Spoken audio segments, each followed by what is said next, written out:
నీకు మంత్రి పదవి రాక విప్ స్థాయికి దిగజారు. పార్టీలో నువ్వు వేస్ట్ కార్డు కాక మరెండో చెప్పాలంటూ రాయదుర్గం ఎమ్మెల్యే కాల్వ శ్రీనివాసులకు ఎమ్మెల్సీ శివరామరెడ్డి కౌంటర్ ఇచ్చారు. శివరామరెడ్డిని వేస్ట్ కార్డు అంటూ కాల్వ శ్రీనివాసులు చేసిన వ్యాఖ్యల మీద ఆయన తీవ్రంగా స్పందించారు. మీరు గతంలో మంత్రి నుండి చీఫ్ విప్, ఆ తర్వాత చీఫ్ విప్ నుండి విప్ స్థాయికి వచ్చారన్నారు. రెండోసారి గెలిచిన తర్వాత కనీసం మీకు మంత్రి పదవి కాదు కదా, ఏ పదవి దక్కలేదన్నారు. చివరకు విప్ పదవితో సరిపెట్టుకోవాల్సి వచ్చిందన్నారు. మరి మీలాంటి వారు పార్టీలో వేస్ట్ కార్డా లేక వరుసగా ఎమ్మెల్సీ అవుతున్న నేను వేస్ట్ కార్డా ఒకసారి ఆలోచించుకోవాలని సూచించారు. హంద్రినీవా కాల్వకు శంకుస్థాపన చేసిన ఉరవకొండ గడ్డపైనే శంకుస్థాపన స్తూపాల పక్కనే చర్చా వేదిక ఏర్పాటు చేయాలని మరోసారి శివరామరెడ్డి సవాల్ విసిరారు. మే 21 నుండి 24 వరకు ఏ తేదీలు చెప్పినా మేం రావడానికి సిద్ధంగా ఉన్నామని, అధికారంలో ఉన్నారు కాబట్టి మీరే వేదిక సిద్ధం చేసి ఉంచితే చర్చకు మేము రెడీ అంటూ శివరామరెడ్డి చెప్పుకొచ్చారు.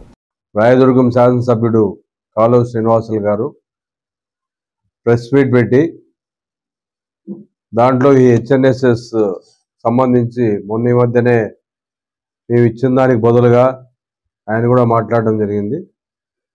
అందులో మొట్టమొదటిగా మాట్లాడాల్సింది ఆయన మాట్లాడుతూ వైఎస్ఆర్ పార్టీలో శివరామరెడ్డి వేస్ట్ కార్డు, మరి ఆయన స్థాయి ఏమో ఒక పార్టీలో ఏమో తెలుసుకోవాలని చెప్పి చెప్పడం జరిగింది.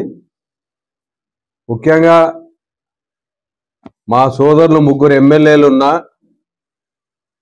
మళ్ళా నాకు ఇచ్చిన ఎమ్మెల్సీ ఇచ్చిన దాంట్లో ఒకే ఒక రెడ్డికి ఇస్తే దాంట్లో రాష్ట్రం మొత్తంగా ఆ రెడ్డిగా నేనున్నాను అంటే జగన్మోహన్ రెడ్డి గారు గుర్తించినట్ల ఒకసారి కాలువ శ్రీనివాసులు గారు ఆలోచన చేసుకోవాల్సిన అవసరం ఉంది. 3 సోదరులు ఎమ్మెల్యేలకు ఉన్నా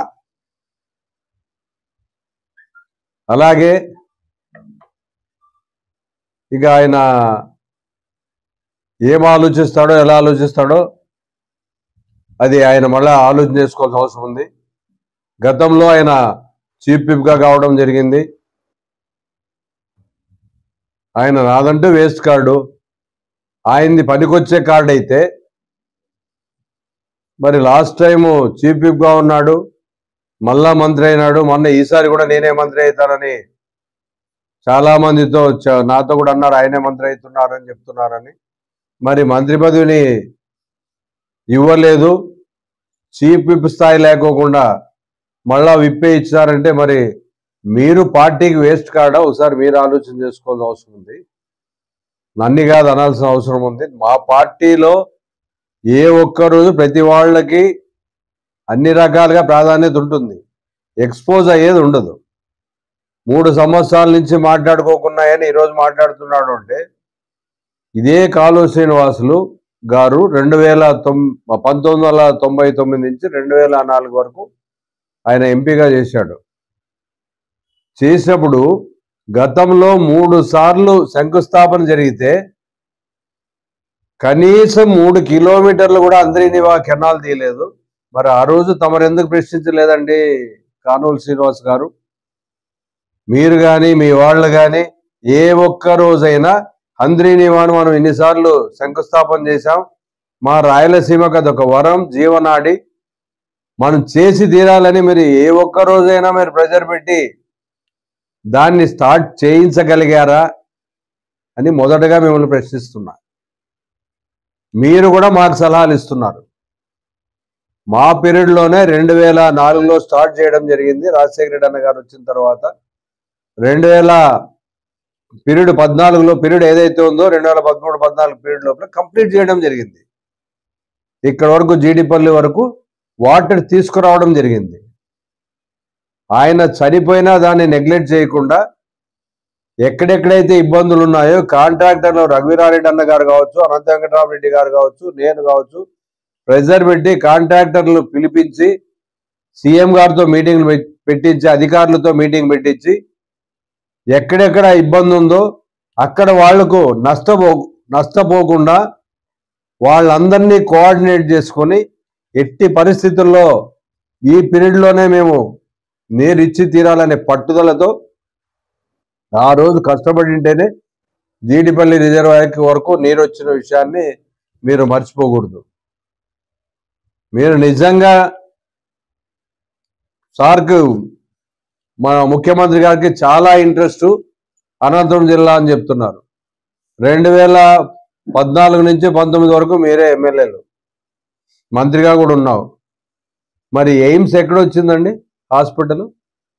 అనంతపురం జిల్లాకి వచ్చిన హాస్పిటల్ను, సెంట్రల్ గవర్నమెంట్ ఇచ్చిన హాస్పిటల్ను మంగళగిరికి తీసుకుపోతే మరి మీరేం చేసినట్లు? మరి ఆ రోజు వాయిస్ పెగలలేదా మీకు? మరి ఆ రోజు మీరు వేస్ట్ కార్డేనా? మరి మీరు పెగలాలి కదా. మీ నాయకుడి ముందు చెప్పే ఈ పరిస్థితి లేక ఈరోజు మీ ఉద్దేశం ఎలాగైనా చంద్రబాబు నాయుడు గారి, ముఖ్యమంత్రి గారి దృష్టిలో పడాలి. నేనేదో క్వశ్చన్ చేసినా, నేను దీని గురించి గట్టిగా వాయిస్ ఇచ్చినా, వాళ్ళు మాట్లాడిన దానికి జిల్లాలో నేనే మాట్లాడినాను అని చెప్పడానికి మార్కులు కొట్టి ఉన్న మంత్రి పదవి పెరిగి నువ్వు మంత్రి తీసుకోవాలనే ఆలోచన నీలో ఉన్నట్లు అనిపిస్తుంది నాకు. నిజంగా నీకు దీని మీదే ఉంటే గతంలో ఈ కెనాల్ మీద మీరు ఎందుకు స్టార్ట్ చేయలేకపోయినారు ఎంపీగా ఉన్నప్పుడు? అలాగే ఎయిమ్స్ హాస్పిటల్ తీసుకుపోతుంటే ఎందుకు ప్రశ్నించలేకపోయారు? ఏ విధంగా మీరు ఈ జిల్లా మీద పూర్తి స్థాయి ఆయనకి ప్రేమ ఉంది అంటున్నారు. ఇప్పుడు 700 కోట్లతో మీరు టెండర్ పిలిచారు. 700 కోట్లతో మీరు ఉన్న స్ట్రక్చర్నే కింద నుంచి కొంచెం వెడల్పు చేసుకొని పోతున్నారు. కాంట్రాక్ట్ తీసుకుని ఆ కాంట్రాక్టర్ సబ్ కాంట్రాక్ట్లు ఇస్తే ఆ సబ్ కాంట్రాక్ట్ ఇంకో సబ్ కాంట్రాక్టర్లకు ఇచ్చి పని జరుగుతుందంటే దీంట్లో ప్రజల డబ్బు ఎంత మిగులుంది అనే దాన్ని కూడా, ఎస్టిమేషన్స్ ఎంత ఎక్కువ మీరు భారీగా వేశారనే దాన్ని కూడా ప్రజలు గమనిస్తున్నారు. ఈరోజు మేము 3850 క్యూసెక్లు తీసుకొస్తామని చెప్తున్నారు. జిల్లాకి ఎవరు ఏమి తెచ్చినా గతంలో 700 వచ్చేది, మేము వచ్చిన తర్వాత 2000 క్యూసెక్ల వరకు తీసుకురాగలిగినాము. ఇప్పుడు 3850 క్యూసెక్లు తీసుకురాబోతున్నాము. జగన్మోహన్ రెడ్డి గారు 19 నుంచి 24 వరకు ఎందుకు చేయలేకపోయినారు? ఆయన సమాంతర కాలువ తెస్తా అన్నాడు, ఈ మిగిలిన 6000 క్యూసెక్కులతో అన్నాడు. మరి ఒక్కటి ఆలోచన చేయండి.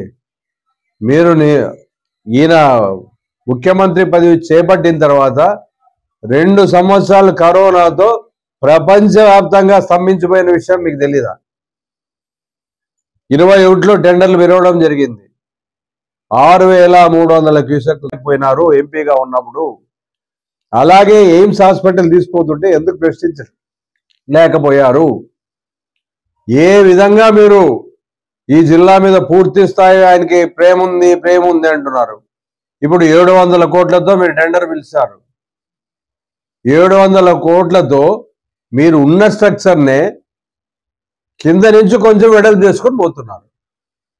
కాంట్రాక్ట్ తీసుకుని ఆ కాంట్రాక్టర్ సబ్ కాంట్రాక్ట్లు ఇస్తే ఆ సబ్ కాంట్రాక్ట్ ఇంకో సబ్ కాంట్రాక్టర్లకు ఇచ్చి పని జరుగుతుందంటే దీంట్లో ప్రజల డబ్బు ఎంత మిగులుంది అనే దాన్ని కూడా, ఎస్టిమేషన్స్ ఎంత ఎక్కువ మీరు భారీగా వేశారనే దాన్ని కూడా ప్రజలు గమనిస్తున్నారు. ఈరోజు మేము 3850 క్యూసెక్లు తీసుకొస్తామని చెప్తున్నారు. జిల్లాకి ఎవరు ఏమి తెచ్చినా గతంలో 700 వచ్చేది, మేము వచ్చిన తర్వాత 2000 క్యూసెక్ల వరకు తీసుకురాగలిగినాము. ఇప్పుడు 3850 క్యూసెక్లు తీసుకురాబోతున్నాము.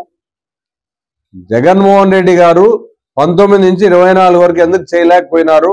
ఆయన సమాంతర కాలువ తెస్తా అన్నాడు, ఈ మిగిలిన 6000 క్యూసెక్కులతో అన్నాడు. మరి ఒక్కటి ఆలోచన చేయండి. మీరు ఈయన ముఖ్యమంత్రి పదవి చేపట్టిన తర్వాత 2 సంవత్సరాలు కరోనాతో ప్రపంచవ్యాప్తంగా స్తంభించిపోయిన విషయం మీకు తెలీదా? 21లో టెండర్లు విరవడం జరిగింది. 6300 క్యూసెక్కులతో ఆ టెండర్లు కావడం జరిగింది, కన్ఫర్మ్ కావడం జరిగింది. కానీ అవన్నీ తీసుకునే లోపల ఎలక్షన్స్ రావడం వల్ల డిలే అయింది. మీరు నిజంగా చిత్తశుద్ధి ఉంటే మరి అదే 6300 క్యూసెక్ల దాన్ని మీరు కంటిన్యూటీ చేయొచ్చు కదా, లేదా 10,000 క్యూసెక్స్తో చేయొచ్చు కదా. మీరు ఎందుకు చేయడం లేదో మీరు ఒకసారి ఆలోచన చేయండి. 3 సార్లు మీరు టెండర్ శంకుస్థాపన చేస్తే శిలాఫలకాలు ఉన్నాయే తప్ప వేరే ఇంకెక్కడ మీరు పని చేసిందో, మీరు అప్పుడు కష్టపడింది ఏం లేదు. మళ్ళా ఒకటి అన్నాడు, మీ ఇంటికే వస్తా చర్చిద్దామని. నా ఇంటికి రావడానికి నువ్వు పిలిస్తే నేను నీ ఇంటికైనా వస్తాను. నా ఇంటికి మీరు రావడం, నేను మీ ఇంటికి రావడం, ఇదే మరి ఆస్తుల తగాదా కాదు. ఇది పబ్లిక్ ఇష్యూ. అక్కడే మీ రూలింగ్ లో ఉన్నారు కాబట్టి మీరు అక్కడ వేదికను ఏర్పాటు చేయిస్తే తప్పకుండా వస్తాం. 21వ తారీఖు కానీ 22వ తారీఖు కానీ చెప్పండి అని ఆయన చెప్పడం జరిగింది. ఒకవేళ 21 జెడ్పీ మీటింగ్ ఉందని చెప్పారు. మరి ప్రజా సమస్యలపై మాట్లాడాల్సిన అవసరం ఉంటుంది కాబట్టి ఒకవేళ జెడ్పీ మీటింగు 22 హనుమాన్ జయంతి 24 ఆ ప్రాంతంలో మీరు పెట్టగలరా? లేదు 21 మేము ఫిక్స్ చేస్తామంటే 21 అయినా రెడీ.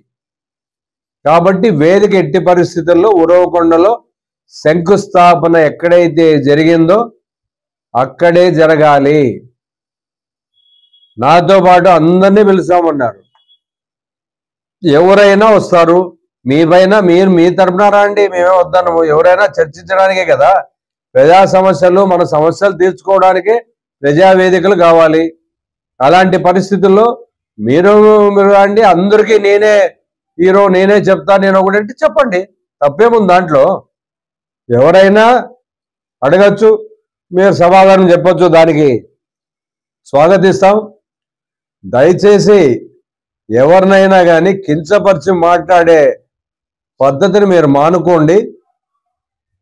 ముందు మనం ఏ స్టేజ్లో ఉన్నాం, ఈరోజు మనం ఏ స్థాయికి ఎదిగినాం, ఎంత పైకి ఎదిగినా అంత అణిగిమణిగి ఉండాల్సిన అవసరం ఒక పదవిలోకి పోయినాక మనకు ఉంది అనే విషయాన్ని కూడా మీరు గుర్తుంచుకోవాలి.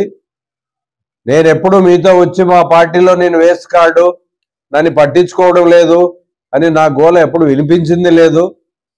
ఇప్పుడు మిమ్మల్ని పట్టించుకోకపోవడం వల్లనే మీకు మంత్రి స్థాయి నుంచి మళ్ళా విప్ స్థాయికి వచ్చినారు. నేను పాలిట్ బ్యూరో సభ్యుడు ఏదో ఉన్నట్లుంది. నేను కూడా ఇంతకుముందు పిఏసి సభ్యుడిగా ఉన్నాను.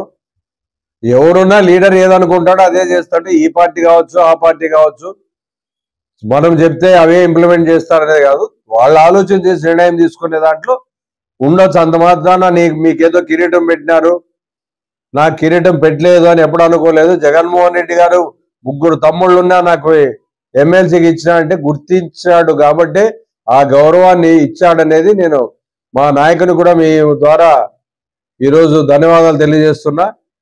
కాబట్టి శ్రీనివాసులు గారు వ్యక్తిగత విషయాలు ఎవరిని మాట్లాడొద్దండి. వాళ్ళు ఎంత అసమర్థులైనా సబ్జెక్టు మాట్లాడండి, కానీ మనం దాన్ని మరిచి వాళ్ళని కించపరిచే విధంగా మాట్లాడడం మన సభ్యత కాదు, సంస్కారం కాదు. దీన్ని మీరు స్వీకరిస్తారని అనుకుంటా. మీరు ఏ డేట్ 21 ఇస్తారా, 24 పెడతారా, మీరు ఏ డేట్లో పెట్టినా ఆ డేట్ రావడానికి నేను రెడీగా ఉన్నా.